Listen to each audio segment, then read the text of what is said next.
Hello everyone, welcome back to my YouTube channel. नोंथांमोनखौ आंनि YouTube channel बयखौबो खनसे बरायग्रोनाय जाबाय। थ' बिदिब्ला नोंथांमोना भिडिअखौ नायलांबाय थादो। लोगोफोर, जों दिनै आफा शिबनि माबा दङ, स्टान माने दिनै बलबाम फुजा आरोना, बेवहायनो थांनो नागिरदों जोङो मन्दिराव। ओमफ्राय दिनैनि भिडिअआ एसे बेलेग जागोन आरोना। नै हाम्फेयाबो ओंखारबाय। दिनै हाम्फेया माबा जादों, फुजारि जासिगोन बियो।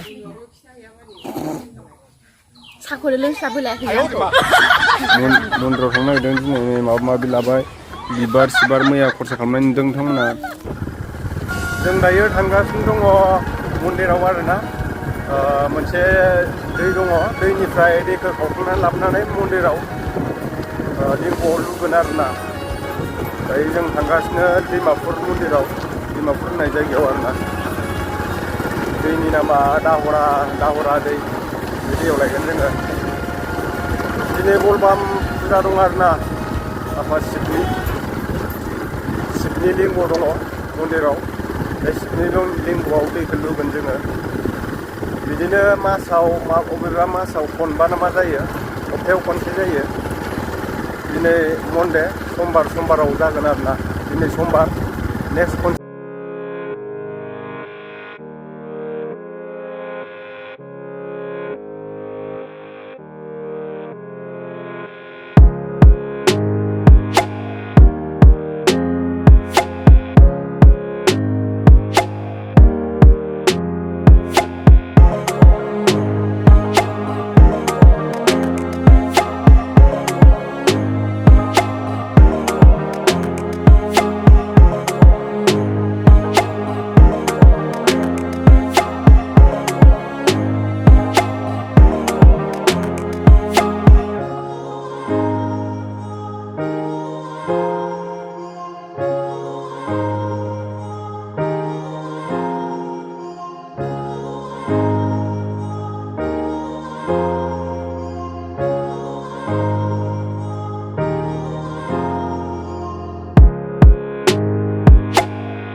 दायो जोङो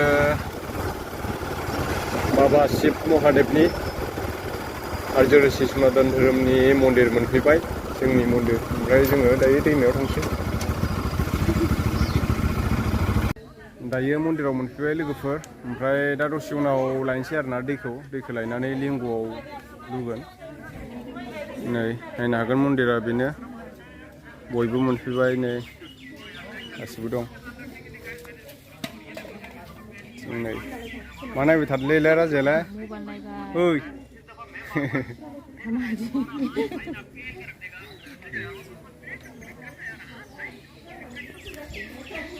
सिङाव प्रसाद बहायगासिनो आरोना, देखायनि आं दा दैनिफ्राय लायगोन।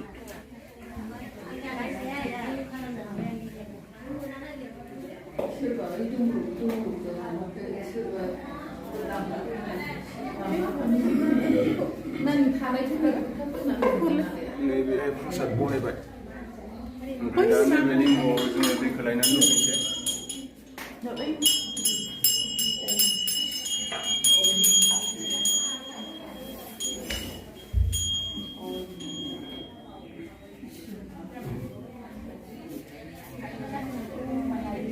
बिथिंजाय गासिबो दंजोबो, आयंमोना नै फुजा होनो रेडि गासिबो। दाहाय दै लायगोन। आयं मा खबर? बिदिनोसै आयं। हारसिं फैदों? माजों फैखो? बेटारि गारिजों? ए, आदामोनालाय? माइ गायदों मालाय बिस्रा। ओमफ्राय नै गासिबो दा मादैमोन, आयंमोन, आनैमोन दाहाय लायगोन आरोना दैखौ। दा नुसिगोन नोंथांमोना। अथे नोंहालाय थिंखियालाय? ए लथायाव लायगोन आरो। औ, बे लथायाव लायगोन। थांसै, टाइम जाबायानो। दे दा नुलांसिगोन नोंथांमोना। मन्दिरा नैबे आरोना, दंजोबो, गासिबो दंजोबो नै। ड्रेस गाननांगौ आरो।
मोनबाय आरोना नै खथा लाबाय आङो दैमायाव लायनोसै दै लायनानै लिंगआव लुफैगोन आरो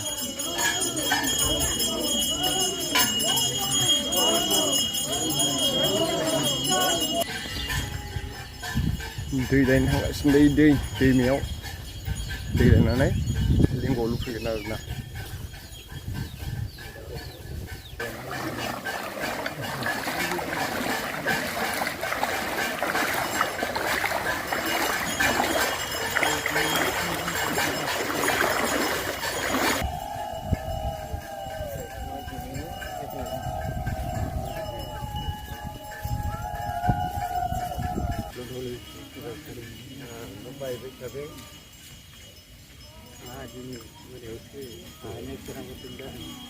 दैयाव मोनफैबाय दायो दै बेनिफ्राय खावखांना लांगोन बिबारफोरखौ लाबोखादों ना गाइखेराबो बेवहाय लिंग बानायगोन लिंग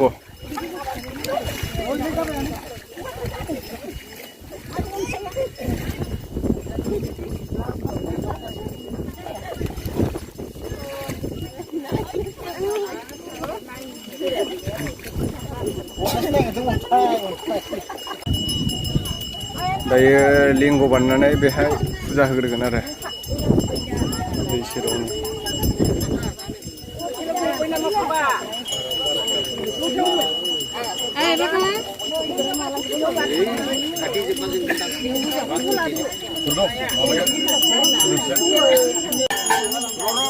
श्री श्री शनिश्वर ब्रह्मचारी की शनिश्वर ब्रह्मचार्य की बोलबम पूजा की बोलबम पूजा की दे गुरु प्रणामन दे रोली रुलाङा गाखौ प्रणामन ओम गुरु ब्रह्म नमः ओम परम गुरु ब्रह्म नमः ओम परापर गुरु ब्रह्म नमः ओम पीतो देवताइब गुरु ब्रह्म नमः आखाय आर्य ऋषि सनातन धर्म शिबि शुला भक्त सप्तनी ऋषि नीति नियम मते जोङो गंगा भगीरथ खांख्राय हरनानै ब्रह्म पुत्र जोङो दिनै गंगा लांनो थाखाय फैदों नों बिमा आरो नों बिफा गासिबो जोंखौ बे बोसोरनि थाखाय जोंखौ सुख शान्ति बेमार आजार दैयाव थांनाय बायदि बायदियाव जोंखौ निमाहा होनानै आरो जोंनि भुल भ्रान्ति मावनायफोरखौ जोंखौ निमाहा होनानै नों बिमा गंगाखौ लांनानै जोङो कैलास फुथि धामाव जोङो लिंग स्नान खालामहैनो थाखाय नों बिमा गंगाखौ भगीरथ जानानै लांनो फैबाय जोङो दे खावदो बयबो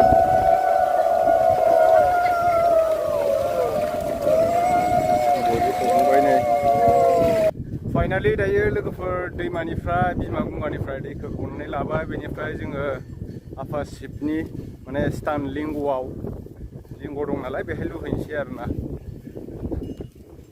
नै बयबो दैखौ लानानै थांजोब्बाय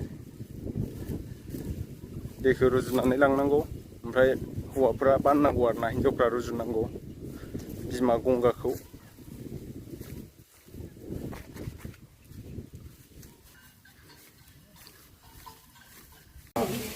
পার্বণ পালন করি আর এই পার্বণ